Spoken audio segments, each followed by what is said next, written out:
Welcome to New York Nonprofit Media. I'm Jeff Stein, and we're here at TechCon with hundreds of New York's nonprofit leaders, and we just heard a wonderful keynote address from Seth, who's Senior Advisor to the Chief Technology Officer at the White House. And I wanted to parse out one of the ideas that you talked about a little bit of changing the culture at nonprofits. You know, some of the organizations who are here today are very small and have never really had a technology culture, don't have a CTO, don't have really sort of the basic foundational technology infrastructure in place. What is your advice to them in implementing a cultural shift? So the good news there is that for small nonprofits, changing culture is easier. Right? It's harder to change the American culture than it is to change a culture with 6 staff or 10 staff. And so even as my public school network got bigger, it became harder to change the culture. So it is always possible. It just actually is, in that case, being small is an advantage to changing the culture. Now, resources are always a challenge, but as we heard on the panel this morning, there are free resources, there's new open source tools. So you as an executive director or leader don't have to be the technologist. You just have to make sure that you have them in your orbit. For small nonprofits, very often that means having somebody on your board.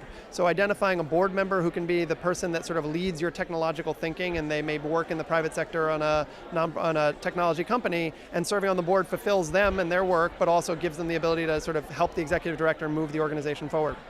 Great. One other concept that I thought would be interesting to enumerate is the idea of having data-driven solutions to problems, and also sort of making sure that we're tracking the right metrics. I think that a lot of times negative metrics are what are measured, especially in the nonprofit world. Like, you know, if X doesn't happen, you will be 7 times more likely to end up in prison or end up homeless. You know, how does that shift occur? Tracking the right things and also making sure that those right things that you're tracking are informing decisions. So both in the government and in a nonprofit, identifying the right metrics is incredibly important. So when I ran schools, one example is that I would often be presented by my principals with metrics that were presented in the negative. So we're reducing X, we're reducing Y. And one of the challenges I gave them was always to present it to me in the positive, right?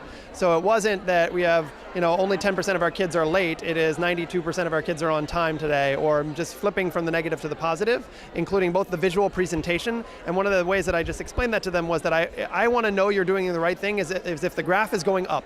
Right? So show me that the graph is going up, and now I will know that you're moving in the right direction. And so having some data standards about what you expect in the culture of your organization, and for me that was things like the graphical format and the tools we use. We used a couple of tools, including free open source tools, to visualize a lot of our data, but really picking those metrics and having a mission that helps you articulate what the metrics are is the most important thing. Because we knew at our schools, we know in the government what our metrics are, what we're trying to achieve.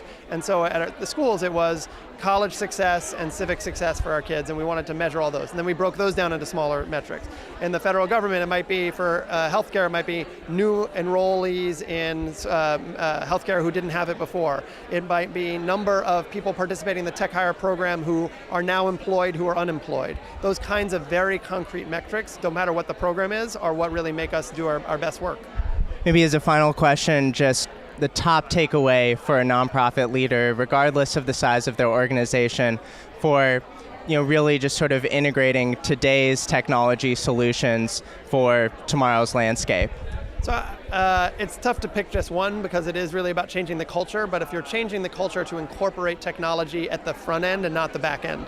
So it's not just come up with the solution and then go find a tech vendor that wants to give it to you. It's have those tech conversations early in the process, in the design sprint, when you're actually defining the problem. Have technologists and technological thinkers, data analysts, data thinkers in that early conversation, because otherwise what you end up with is the wrong problem that you're trying to solve. Well, thanks so much for being here, Seth, and thank you for watching.